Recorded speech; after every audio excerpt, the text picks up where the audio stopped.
KKR convention function hall దగ్గరలో ఉన్న బావి దగ్గర తీసుకెళ్లి చంపిన ఘటన. మృతుడి పేరు వినయ్ అలియాస్ మోటు, 26 సంవత్సరాలు. వినయ్ ఫ్రెండ్స్ డబ్బులు ఇస్తానని చెప్పి చంపేశారని ఆరోపిస్తున్న తండ్రి.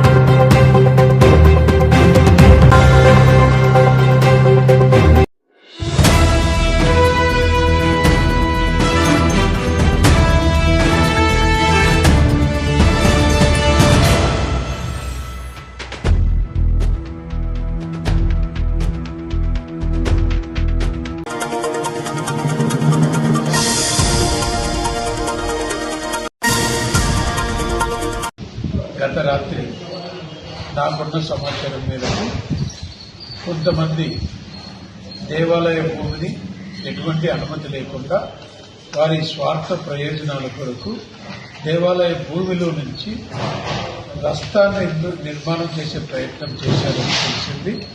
నవనందులలో మొదటి నందైన ప్రథమ నంది ఈ దేవాలయానికి ఎంతో చారిత్రాత్మకమైన చరిత్ర ఉన్న దేవాలయం ఇది. నవనందుల ఆధారంగానే నంద్యాలని పేరు ఏర్పడడం జరిగింది. అటువంటి నంద్యాలకు మూల కారణమైన నవనందులలోని మొదటి నంది దేవస్థానం సంబంధించిన భూమిలో ఎటువంటి అనుమతులు లేకుండా ఆక్రమణదారులు పూర్తిగా వ్యాపార ఉద్దేశంతో వారు ఆక్రమించి అర్ధరాత్రి వచ్చి దౌర్జన్యంగా రస్తా నిర్మాణం చేసే కార్యక్రమం చేయడం జరిగింది. దానిని నాకున్న సమాచారం మేరకు ఉదయం దేవస్థాన ఈవో గారితో మాట్లాడడం, గతంలో 1946లో మఠపతి శంకరమ్మ అనేవారు దేవస్థానానికి సంబంధించి వారు రాసిన వ్రాత చెల్లుబాటు కాకపోయినా కూడా కొంతమందికి రస్తా రాసించినట్లుగా నాకున్న సమాచారం. ఆ విషయాన్ని కొంత దేవస్థానం వారు కోర్టులో ఛాలెంజ్ చేయగా 1990లో వారు రాసిచ్చిన రస్తాకు సంబంధించి ఎటువంటి హక్కులు చెల్లవని చెప్పి న్యాయస్థానం వారు తీర్పు ఇవ్వడం కూడా జరిగింది. మరి న్యాయస్థానం తీర్పు ఇచ్చినప్పుడు వారు న్యాయస్థానం తీర్పు ప్రకారం కాకుండా నంద్యాలలో భూములు ధరలు కోట్ల రూపాయలకు వెళ్లడం, భూమి ధరలు ఆకాశాన్ని అంటుండడంతో వారు దురుద్దేశపూర్వకంగా ఈ దేవాలయ భూమిని అన్యాక్రాంతం చేసే ప్రయత్నం చేయగా సమాచారం మేరకు దేవాలయ ఈవో గారు రాత్రి వారికి అందుబాటులో ఉన్న పోలీసు వ్యవస్థ ద్వారా వారి చర్యను అడ్డుకోవడం జరిగింది. కావున ఉదయం దేవాలయ ఈవో గారిని ఉద్దేశించి వారితో కొంత సమాచారం తీసుకోవడం, తర్వాత గతంలో ఈ దేవాలయం గురించి ఎవరైతే కోర్టులో పోరాడారో ఆ ఉత్తర్వు కాపీలు కూడా తెప్పించుకోవడం, అవన్నీ పరిశీలించడం జరిగింది. ఈ విషయాన్ని రాష్ట్ర పార్టీ దృష్టికి, రాష్ట్ర దేవాదాయ ధర్మాదాయ శాఖ మంత్రి గారి దృష్టికి కూడా తీసుకువెళ్తాను. తప్పనిసరిగా జిల్లా కలెక్టర్ గారికి, ఎస్పీ గారి దృష్టికి తీసుకొని వెళ్లి ఎక్కడే గాని దేవాలయ భూమి ఘోరంతా కూడా అన్యాక్రాంతం కాకుండా భారతీయ జనతా పార్టీ జిల్లా అధ్యక్షుడిగా నా బాధ్యత నేను తప్పనిసరిగా చూస్తానని చెబుతూ, అంతేకాకుండా వారి వెనుక కుట్రదారుల వెనుక ఎంతటి పెద్దవారున్నా ఎలాంటి రాజకీయ శక్తులు ఉన్నా కూడా తప్పనిసరిగా భారతీయ జనతా పార్టీగా వారి కుట్రలను ఛేదిస్తామని తెలియజేస్తూ, అటువంటిది ఏదైనా వారికి హక్కు ఉంటే మున్సిపల్ అధికారుల ద్వారా కానీ, రెవెన్యూ అధికారుల ద్వారా కానీ, ఎండోమెంట్ అధికారుల ద్వారా కానీ అన్ని రకాల అనుమతులు చూపించి వారికి ఏదన్నా రస్తా ఏర్పాటు చేసుకోవాలని చెప్పి నా వైపు నుంచి ఒక సూచన. గతంలోనే నాకున్న సమాచారం మేరకు దేవాలయం కాంపౌండ్ నిర్మాణానికి నిధులు మంజూరైనాయని చెప్పి తెలిసింది. మరి ఏ కారణం వల్ల దేవాలయం కాంపౌండ్ వల్ల ఆగిందో వాటిని కూడా ముఖ్యమంత్రి గారి దృష్టికి, దేవాదాయ శాఖ మంత్రి గారి దృష్టికి మా రాష్ట్ర పార్టీ అధ్యక్షుల ద్వారా తీసుకుని వెళ్లి తప్పనిసరిగా వీలైనంత తొందరగా దేవస్థానం పరిధిలో ఎంత భూమి ఉందో అంత భూమికి ఒక రక్షణ గోడ నిర్మించేలాగా నా వంతునైన ప్రయత్నం చేస్తానని తెలియజేస్తూ, అంతేకాకుండా ఈ లోపల అటువంటి వాళ్ళు ఎవరైనా అన్యాక్రాంతం చేసే ప్రయత్నం చేస్తే తప్పనిసరిగా భారతీయ జనతా పార్టీ స్థానికంగా ఉన్న హిందూ సంఘాలతో కలిసి పోరాటం చేసి దేవస్థాన అధికారులకు మేమంతా కూడా తోడుగా ఉంటామని చెప్తూ తెలియజేస్తూ, అంతేకాకుండా ఏమి జరిగినా చట్ట ప్రకారంగా న్యాయ ప్రకారంగా దేవస్థాన అధికారుల ద్వారా ప్రభుత్వం ద్వారా నిధులు మంజూరు చేసి ఈ దేవస్థానానికి వీలైనంత త్వరగా కాంపౌండ్ వాళ్ళు నిర్మించి దేవాలయ భూమి కాపాడుకునేలాగా నా వంతు ప్రయత్నం చేస్తాను తెలియజేస్తున్నా. ఓం నమః శివాయ. జై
జిల్లాలోని పంచాయతీ సెక్రటరీలందరూ ఈరోజు 4 గంటలకు కలెక్టర్ మేడం గారిని కలిసామని కలెక్టర్ ఆఫీస్కి రావడం జరిగింది. సో కలెక్టర్ మేడం ఏదో అనివార్య కారణాల వల్ల వేరే పని మీద వీళ్ళని కలవలేకపోయింది. వాళ్ళ తరఫు నుంచి మా డిపిఓ గారు నాకు ఫోన్ చేయడం జరిగింది. నేను ఆలగడ్డ నుంచి ఇక్కడికి వచ్చి వీళ్ళ రిప్రజెంటేషన్ తీసుకున్నాం. వీళ్ళ యొక్క సమస్య ఏదైనా ఉంటే అది మాట్లాడడం జరిగింది. డిపిఓ మేడం కూడా ఫోన్ కాల్ మాట్లాడినారు, వాయిస్ కాల్ కాల్ అనేది అందరికీ వినిపించడం జరిగింది స్పీకర్ పెట్టి. అదేవిధంగా కలెక్టర్ మేడం కూడా కాల్ మాట్లాడినారు. ఆ మాటలు కూడా అందరికీ పంచాయత్ సెక్రటరీ అందరికీ చెప్పడం జరిగింది, వినిపించడం జరిగింది. పంచాయత్ సెక్రటరీల యొక్క బాధలు ఏవైతే ఉంటాయో, వాళ్ళ యొక్క ప్రాబ్లమ్స్ ఏముంటాయో మేడం చెప్పడం జరిగింది. మేడం వాటిని కూలంకుషంగా విని జరగబోయే సిఎస్ మీటింగ్ లో దాన్ని చర్చించి పై సీఎం దృష్టికి కానీ సిఎస్ దృష్టికి తీసుకెళ్తామని చెప్పడం జరిగింది. మీ పేరు? నా పేరు రాంబాబు, డిఎల్పీ, నంద్యాల డిఎల్పీ. నమస్కారం. మేము ఇక్కడికి రావడానికి కారణం ఏమంటే, పంచాయతీ కార్యదర్శులు ఒక దిక్కు పంచాయతీ విధులు చూసుకుంటూ సచివాలయం యొక్క విధులు కూడా నిర్వహించాలని చెప్తున్నారు. ఓకే, మంచిదే. ప్రభుత్వం ఏమి ఆదేశించినప్పుడు చేయాలి. అది ఒక గవర్నమెంట్ సర్వెంట్ గా మేము కూడా యాక్సెప్ట్ చేస్తాం. ప్రభుత్వానికి ఎప్పుడూ సహకరిస్తాం. అయితే ఎట్లా ఉందంటే, సచివాలయంలో శాఖలు ఉన్నాయి. అంటే అగ్రికల్చర్ శాఖ, హెల్త్ శాఖ, రెవెన్యూ శాఖ, సర్వే శాఖ అని ఉన్నాయి. ఇప్పుడు ఒక సర్వే చేయమని మాటిస్తారు. ఇచ్చినప్పుడు పంచాయతీ సెక్రటరీ నువ్వు ఆ సర్వే చేయాలా అంటే, ఆయా శాఖలకు సంబంధించిన హెడ్ ఉంటారు కదా. అంటే ఇప్పుడు అగ్రికల్చర్కు ఉన్నారు, వాళ్ళ ఏవో ఉంటాడు. ఏవో సార్ ఎందుకు మానిటరింగ్ చేయడం, ఆ సర్వేలు నువ్వు ఎందుకు తక్కువ చేస్తున్నావని అడగరు. తర్వాత వచ్చేసి ఏఎన్ఎం ఉంటారు. ఇప్పుడు యాక్చువల్ అయితే యోగాంధ్ర అనేది హెల్త్ డిపార్ట్మెంట్ మెయిన్. కానీ ఆ డాక్టర్ వాళ్ళు కానీ వాని ఏఎన్ఎం ఏం అడగరు. అడిగేది అన్ని డిపార్ట్మెంట్ సంబంధించిన మాత్రము పంచాయత్ సెక్రటరీ కార్నర్ చేస్తారు. ఆయా డిపార్ట్మెంట్ సంబంధించిన హెడ్ వాళ్ళు దానిపైన మానిటరింగ్ చేస్తే కొంచెం భయం ఉంటుంది. లేదంటే వాళ్ళు ఏం చేస్తారు, మా పొలం పడిందని వాళ్ళు పోతారు. ఏని వాళ్ళు ఈరోజు ఇన్విటేషన్ వాళ్ళ బుధవారం ఏమని వాళ్ళు వెళ్తారు. సర్వే ఉందని చెప్పి రీసర్వే ఉందని విఆర్ఓ సర్వే వాళ్ళు వెళ్తారు. ఇట్లా రకరకాలుగా వెళ్ళినప్పుడు ఆ సర్వేలు ఎవరు చేయాలి? అప్పుడు ప్రోగ్రెస్ తక్కువ వస్తుంది. ఏమయ్యా పంచాయత్ సెక్రటరీ నువ్వు నీ మండలము నీ గ్రామం ఇట్లా లేదు, ఎందుకు చేస్తున్నారు అంటే, సార్ ఈ విధంగా వాళ్ళ శాఖల పన్నులు ఉంటాయి కదా సార్. శాఖల పన్నులు ఉన్నప్పుడు దాన్ని ఏం చేస్తా అంటే, శాఖల పన్నులు చేసుకుంటూ మేము కూడా గ్రామ పంచాయతీ పని చేసుకుంటూ, మాకెవరు అసిస్టెంట్ లేరు వాస్తవంగా గ్రామ పంచాయతీలో. మేము హౌస్ ట్యాక్స్ సోషల్ అంటే ఎవరన్నా, మేము తప్ప ఎవరన్నా చేస్తున్నారా? పంచాయత్ సెక్రటరీ తప్ప మిగతా స్టాఫ్ ఎవరైనా చేస్తున్నారా సార్? మీరు చెప్పండి, ఎవరు చెప్పరా? అట్లా గ్రామ పంచాయతీ సంబంధించిన పన్నులు మాత్రం పంచాయత్ సెక్రటరీ నిర్వహించుకుంటూ, ఈ సచివాలయ శాఖ సంబంధించినవి వాళ్ళు చేయవలసిన పని కూడా మీరే చేయండి. మీరు ఎందుకు చేపియలేకున్నారు అంటే, వాళ్ళ శాఖలకు సంబంధించిన వాళ్ళు వెళ్ళిపోతున్నారు. కానీ మా రిక్వెస్ట్ అంటే, వాళ్ళ హెడ్ ఆఫ్ ది ఆఫీసులు ఉన్నారు మండల స్థాయిలో, వాళ్ళు కూడా మానిటరింగ్ చేస్తే ఈ యొక్క సర్వేలు మీరు ఎందుకు చేయడం లేదు, నువ్వు చేసినావా లేదా అని అడిగితే బాగుంటుంది కదా సార్. అడగరు. పంచాయత్ సెక్రటరీ మాత్రం అడుగుతారు. ఏ పని చెప్పు పంచాయత్ సెక్రటరీ అంటారు. కాబట్టి ఈ విషయంలో గౌరవ మా మా డిప్యూటీ ముఖ్యమంత్రి గారు ఈ విషయం ఏంటంటే ఆ శాఖను తీసుకుని చాలా బలోపేతం చేస్తున్నారు, చాలా మార్పులు చేస్తున్నారు. అందుని బట్టి సార్ గారికి ధన్యవాదాలు తెలియజేస్తున్నాం. మా కమిషనర్ సార్ కూడా చాలా ఉంది, ఆయనకి లేదని అన్ని విషయాలు క్షుణ్ణంగా తెలుసు. మా కమిషనర్ సార్ గారికి పంచాయతీరాజ్ డిపార్ట్మెంట్ మంచి అవగాహన ఉంది. కాబట్టి దయచేసి ఇంతవరకు మా మహిళా మేడం వాళ్ళు చెల్లించినట్టుగా గ్రామ స్థాయిలో వృద్ధులు ఉంటారు, చిన్నపిల్లలు వాళ్ళు ఉంటారు, పేషెంట్లు ఉంటారు, వికలాంగులు ఉంటారు. వాళ్ళు ప్రతిరోజు గ్రామంలో పోయి ఈ విధంగా చేయండి అనేది కొంతవరకు ఇబ్బందికరంగా ఉంది, అసౌకర్యంగా ఉంది సార్. అది ఒకటి. ఇంకా క్లాప్ మిత్రుల విషయం అంటే చెప్పాలంటే వాళ్ళకు 2018 అక్టోబర్ 2వ తారీఖున వాళ్ళను తీసుకోవడం జరిగింది క్లాప్ మిత్ర. అప్పుడు 6,000 ఉంది, ఇప్పుడు 6,000 ఉంది. వాళ్ళు మమ్మల్ని క్వశ్చన్ చేస్తున్నారు, ఏం సార్ మాకు ఇంత 6,000 6,000 అని అంటున్నారు. నా పేరు ఎస్ వెంకటరమణయ్య, పంచాయతీ కార్యదర్శి. ఈరోజు నంద్యాల జిల్లా పంచాయతీ కార్యదర్శుల జేఏసీ అధ్యక్షతన మేము ఈ కలెక్టర్ గారికి రిప్రజెంటేషన్ ఇవ్వడానికి మా సమస్యలపైన, అలాగే గ్రామ పంచాయతీ పరిపాలనలో ఏ విధమైనటువంటి సమస్యలు పంచాయతీ కార్యదర్శులు ఫేస్ చేస్తున్నారో వాటిపైన రిప్రజెంటేషన్ ఇవ్వడానికి రావడం జరిగింది. కలెక్టర్ మేడం అందుబాటులో లేరు, 4 గంటలకు అపాయింట్మెంట్ ఇచ్చారు, కలుస్తామన్నారు. అందుకోసం మేము ఇక్కడ వెయిట్ చేస్తున్నాము. ముఖ్యంగా గ్రామ పంచాయతీ లెవెల్లో పంచాయతీ కార్యదర్శులు ఎదుర్కొంటూ ఉన్న ప్రధానమైన సమస్యల్లో నిధుల లేమి, తర్వాత అక్కడ గ్రీన్ అంబాసిడర్ క్లాప్ మిత్రాల కంటే శానిటేషన్ వర్కర్స్ కి జీతాలు చెల్లించలేని పరిస్థితి, నిధుల లేమితో జీతాలు చెల్లించలేని పరిస్థితి. వాళ్ళు ఉద్యోగాలు మానేసినారు, రావటం లేదు, బతిమలాడిన రావటం లేదు. కాబట్టి వాళ్ళకి నెల జీతాలు పడటం లేదు. ముఖ్యంగా వాళ్ళకి నెల జీతాలు 1వ తారీఖునే చెల్లించినట్లయితే వాళ్ళు ఖచ్చితంగా పనిచేస్తారు. వాళ్ళు గ్రామాల్లో శానిటేషన్ ఏమీ ఇబ్బంది లేకోకుండా చేస్తారు. ఆ శానిటేషన్ విధులు వాళ్ళు సక్రమంగా నిర్వహించాలని వాళ్ళు చేస్తేనే మేము చేసినట్లు అవుతుంది. కాబట్టి వాళ్ళు చేయలేని పరిస్థితి, వాళ్ళకి జీతాలు ఇవ్వలేని పరిస్థితి పంచాయతీల్లో ఉంది. కాబట్టి ఈ సమస్య మా మీద పెద్ద పనిభారంగా పడింది.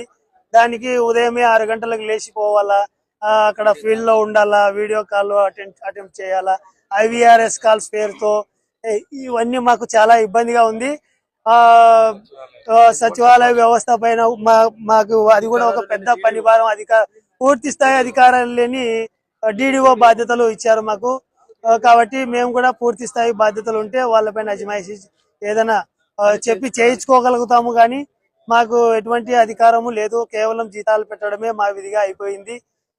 ముఖ్యంగా శానిటేషన్ సమస్య అనేది ఎవ్రీడే ప్రతిరోజు ఎంత చేసినా అక్కడ ఉంటూనే ఉంటుంది. కాబట్టి వాళ్ళకి క్లాప్ మిత్రాలకి ప్రతి నెల ఈ పెన్షన్దారులకి ఎలాగా ఉదయం 6 గంటలకు పోయి లేచిపోయి మేము ఎలాగా పెన్షన్ చెల్లిస్తున్నామో ఆ విధంగా కనీసం 1-2 తారీఖుల్లోనైనా వాళ్ళకి జీతం గవర్నమెంటే నేరుగా వేసే విధంగా గానీ, ప్రభుత్వము లేదా పంచాయతీ కార్యదర్శుల ద్వారా గత ప్రభుత్వంలో వాలంటీర్స్ కి ఏ విధంగా జీతాలు చెల్లించేవారేమో ఆ విధంగా పెట్టే ఫెసిలిటీ కానీ కల్పించినట్లయితే గ్రామాల్లో శానిటేషన్ పరమైన ఇబ్బందులు లేకోకుండా చేయగలుగుతాము. తర్వాత మేము కూడా ప్రజా ఆరోగ్యము, ప్రజల సేవ కొరకే పంచాయతీ కార్యదర్శులు పనిచేస్తున్నాం అహర్నిశలు. గత 6 సంవత్సరాలుగా పంచాయతీ కార్యదర్శులు ఎటువంటి పని భారము, ఎటువంటి ఒత్తిడిని ఎదుర్కొంటున్నారో బయటికి చెప్పుకోలేని పరిస్థితి.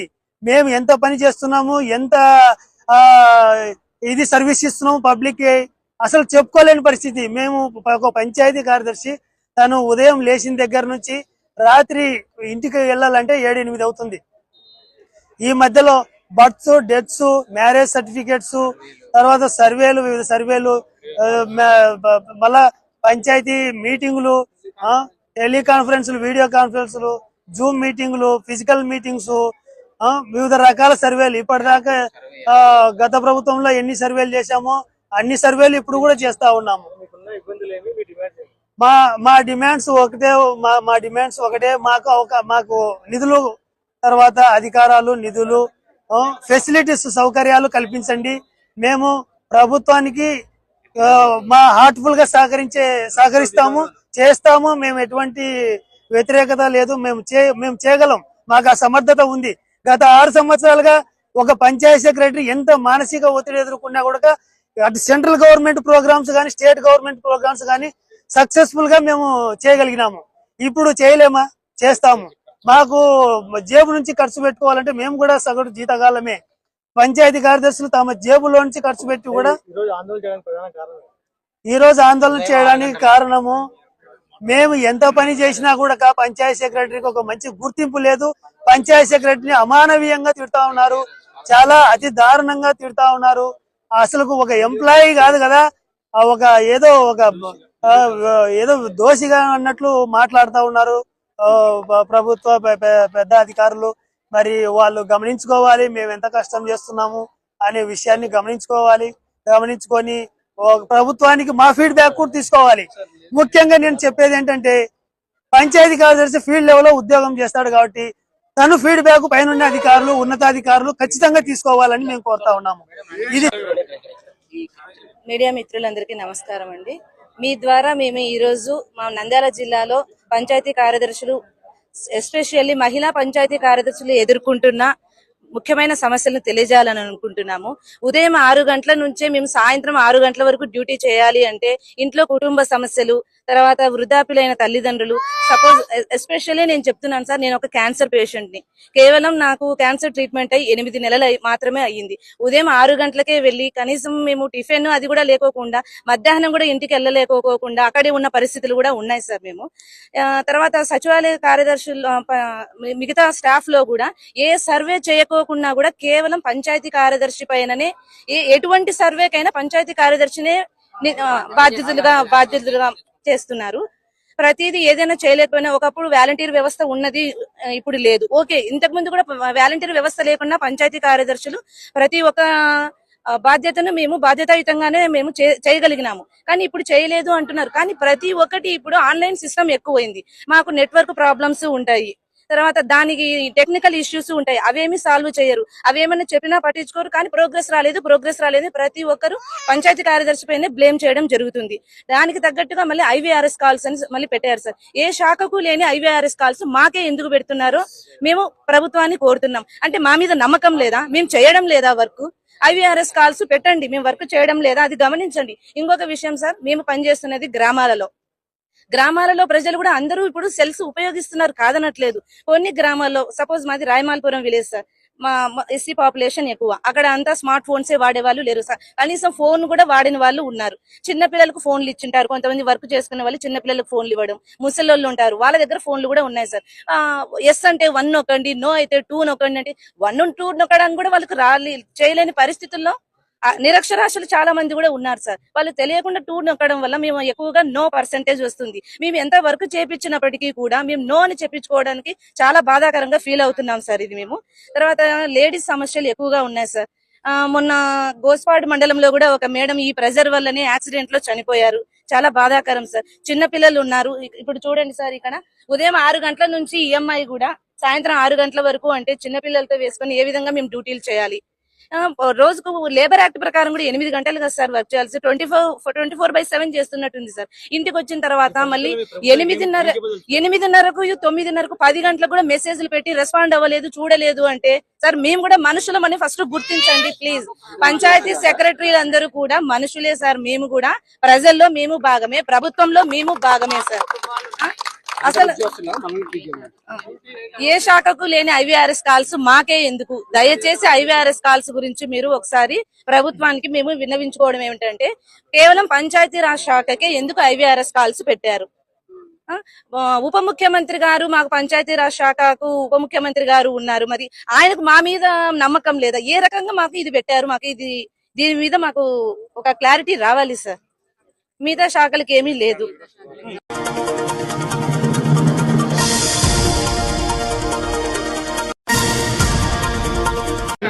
జగన్మోహన్ రెడ్డి గారి ఆదేశం ప్రకారం బాబు షూరిటీ మోసం గ్యారెంటీ అనే కార్యక్రమం కింద ఈరోజు మన కోఆర్డినేటర్ ప్రజలు రామచంద్ర రెడ్డి గారు వచ్చి ఈ కార్యక్రమాన్ని మనం ఓపెన్ చేయడం జరుగుతుంది. అంటే ఎలక్షన్ల కంటే ముందు చంద్రబాబు నాయుడు గారు ఓట్ల కోసం ప్రజలను ఏ విధంగా సూపర్ 6 హామీలు అయితేనేమి, ఇతర హామీలు అయితేనేమి కూడా ప్రతి ఒక్క ఇంటింటికి తిరిగి బాబు గ్యారంటీస్, బాబు షూరిటీ, బాబు గ్యారంటీ అని మొత్తం అన్ని గ్రామాల్లో వాళ్ళ నాయకులు పోయి మొత్తం మీ కుటుంబానికి ఇంత డబ్బులు వస్తాయని చెప్పి మొత్తం ప్రచారం చేసి వాళ్ళు బాండ్లు కూడా ఇవ్వడం జరిగింది. అంటే బాండ్లు గ్యారెంటీ అని మొత్తం అవన్నీ కూడా ఇవ్వడం జరిగింది. దగ్గర తెలుగుదేశం గవర్నమెంట్ అధికారం వచ్చి 14 నెలలు దగ్గర అయితేనే కూడా ఈ రోజు వరకు కూడా ఒక పింఛను తప్ప ఏదో అరకొరగా తల్లికి వందనం తప్ప ఏమి కూడా ఇవ్వని పరిస్థితి. మనం చంద్రబాబు నాయుడు చెప్పినటువన్నీ కూడా ఏ విధంగా గ్రామీణ ప్రాంతాల్లోనే వాళ్ళైతేనే పట్టణంలోనే వాళ్ళైతేనే కూడా ఎంత డబ్బులు మోసపోయినారు. అదే జగనన్న ఉంటే సంక్షేమ పథకాల కింద ఆ కుటుంబాలకు ఎంత డబ్బులు వచ్చేది. చంద్రబాబు వచ్చిన తర్వాత మోసం మాటలతో సూపర్ 6లని కూడా మోసం చేయడం వల్ల ఆ మోసపోయిన ప్రజలు ఎంత వరకు నష్టపోయినారనేది మనం అందరం కూడా ప్రజలకు తెలియజెప్పాల్సిన అవసరం ఉంది. దాంతో పాటు మనం ఫస్ట్ విడతగా జిల్లాలో కోఆర్డినేటర్ ద్వారా ఈరోజు పెద్దరెడ్డి రామచంద్రారెడ్డి గారు ఈరోజు మన నంద్యాల జిల్లాలో ఓపెన్ చేయడం జరుగుతుంది. మళ్ళా రెండో విడత నియోజకవర్గాలలో మొత్తం జిల్లా అధ్యక్షులతో కలిపి ఆ ఇన్ఛార్జీలతో కలిపి ఓపెన్ చేయడం జరుగుతుంది. తర్వాత ఎవరైతే అసెంబ్లీ ఇన్ఛార్జీలు ఉన్నారో వాళ్ళ ద్వారా మండలంలో మొత్తం కూడా 3వ విడత మనం ఓపెన్ చేయడం జరుగుతుంది. 4వ విడత మండలాధ్యక్షులతో పాటు సమయాన్ని బట్టి ఇన్ఛార్జీలు నియోజకవర్గ ఇన్ఛార్జీలతో కలిసి ఆ గ్రామాలకు పోయి ఎక్కడైతే తెలుగుదేశం ప్రభుత్వం సూపర్ 6తో ఎంతవరకు ఆ గ్రామంలో ప్రజలు నష్టపోయినారు, ఆ గ్రామానికి ఆ కుటుంబాలు ఎంతమంది కుటుంబాలకు కూడా డబ్బులు ఎంత రావాల్సింది అనేది మనం వాళ్ళకందరికీ కూడా తెలియజెప్పాలనే ఉద్దేశంతోనే ఈ 4 విడతల కార్యక్రమాన్ని మన నాయకుడి ఆదేశం ప్రకారం మాకు జరిగిన మీటింగ్ లో చెప్తే మనం ఇక్కడ వచ్చి ఈ రోజు నంద్యాల జిల్లాలో పెద్దలు రామచంద్రారెడ్డి గారి ద్వారా ఈ రోజు మనం కూడా ఏదైతే మనం చంద్రబాబు గ్యారంటీ షూరిటీ బాబు గ్యారంటీ మోసం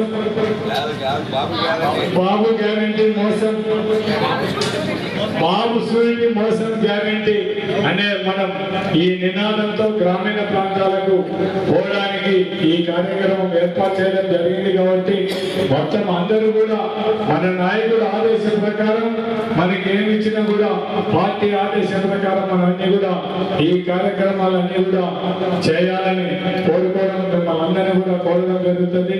అందుకు మీరు అందరూ కూడా ఒక్కసారి మనం పార్టీ కోసం మన నాయకుడు చెప్పిన మాట కోసం మన నాయకుడు ఇచ్చిన ఆదేశాన్ని మనందరం కూడా పాటించాలని కోరుకుంటూ మీకు అందరికీ కూడా ఈ విధంగా ఫోన్లలో మీకు ఇవన్నీ కూడా స్కానింగ్ మీకు ఈ కోడ్ QR కోడ్ ఖచ్చితంగా మీకు అందరు కూడా పంపించడం జరుగుతుంది. దీంతో చంద్రబాబు నాయుడు ఏ విధంగా ప్రజలు